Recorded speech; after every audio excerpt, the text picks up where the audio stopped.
या देवी सर्वभूतेषु मां कूष्माण्डारूपेण संस्थिता नमस्तस्यै नमस्तस्यै नमस्तस्यै नमो नमः। नमस्कार भक्तों, आज की इस वीडियो में हम चर्चा करेंगे मां कूष्मांडा की कथा के बारे में। नवरात्र के चौथे दिन मां कूष्मांडा की पूजा की जाती है। माता को प्रारंभिक स्वरूप और आदिशक्ति के रूप में मान्यता प्राप्त है।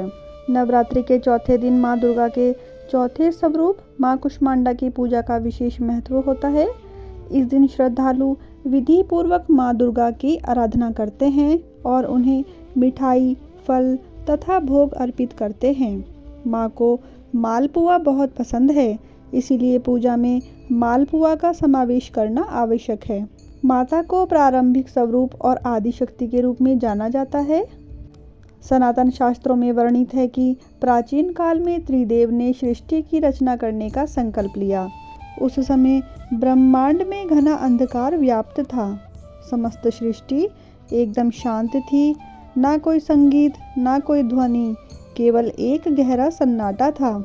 इस स्थिति में त्रिदेव ने जगत जननी आदिशक्ति माँ दुर्गा से सहायता की याचना की। जगत जननी आदिशक्ति माँ दुर्गा के चौथे स्वरूप माँ कूष्मांडा ने तुरंत ही ब्रह्मांड की रचना की। कहा जाता है कि माँ कूष्मांडा ने अपनी हल्की मुस्कान से सृष्टि का निर्माण किया। माँ के चेहरे पर फैली मुस्कान से संपूर्ण ब्रह्मांड प्रकाशमय हो गया। इस प्रकार अपनी मुस्कान से ब्रह्मांड की रचना करने के कारण जगत जननी आदिशक्ति को माँ कूष्मांडा के नाम से जाना जाता है। माँ की महिमा अद्वितीय है। माँ का निवास स्थान सूर्यलोक है। शास्त्रों के अनुसार माँ कूष्मांडा सूर्यलोक में निवास करती हैं। ब्रह्मांड की सृष्टि करने वाली माँ कूष्मांडा के मुखमंडल पर जो तेज है, वही सूर्य को प्रकाशवान बनाता है। माँ सूर्यलोक के भीतर और बाहर हर स्थान पर निवास करने की क्षमता रखती हैं। माँ के मुख पर एक तेजोमय आभा प्रकट होती है, जिससे समस्त जगत का कल्याण होता है। उन्होंने सूर्य के समान कांतिमय तेज का आवरण धारण किया हुआ है। यह तेज केवल जगत जननी आदिशक्ति माँ कूष्मांडा द्वारा ही संभव है। माँ कूष्मांडा की 8 भुजाएं हैं, इसीलिए इनको अष्टभुजा कहते हैं। इनके 7 हाथों में क्रमशः कमंडल, धनुष, बाण, कमल पुष्प, अमृतपूर्ण कलश, चक्र तथा गदा है। 8वें हाथ में सभी सिद्धियों और निधियों को देने वाली जपमाला है। इन देवी का वाहन सिंह है और इन्हें कुम्हड़ी की बलि प्रिय है। संस्कृत में कुम्हड़ी को कुष्मांड कहते हैं, इसीलिए इन देवी को कुष्मांडा कहते हैं। इन देवी का वास सूर्यमंडल के भीतर लोक में है। सूर्यलोक में रहने की शक्ति क्षमता केवल इन्हीं में है, इसीलिए इनके शरीर की कांति और प्रभा सूर्य की भांति ही दैदीप्यमान है।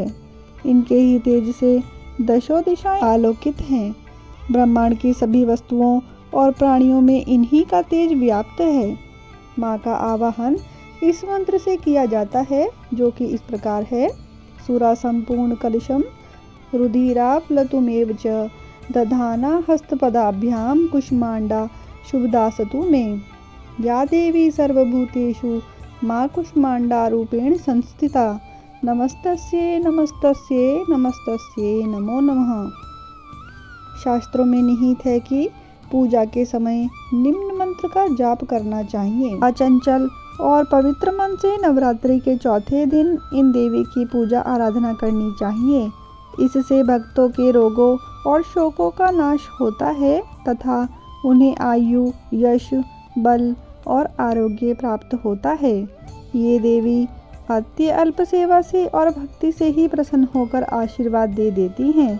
सच्चे मन से पूजा करने वाले को सुगमता से परम पद प्राप्त होता है। विधि विधान से पूजा करने पर भक्त को कम समय में ही कृपा का सूक्ष्म भाव अनुभव होने लगता है।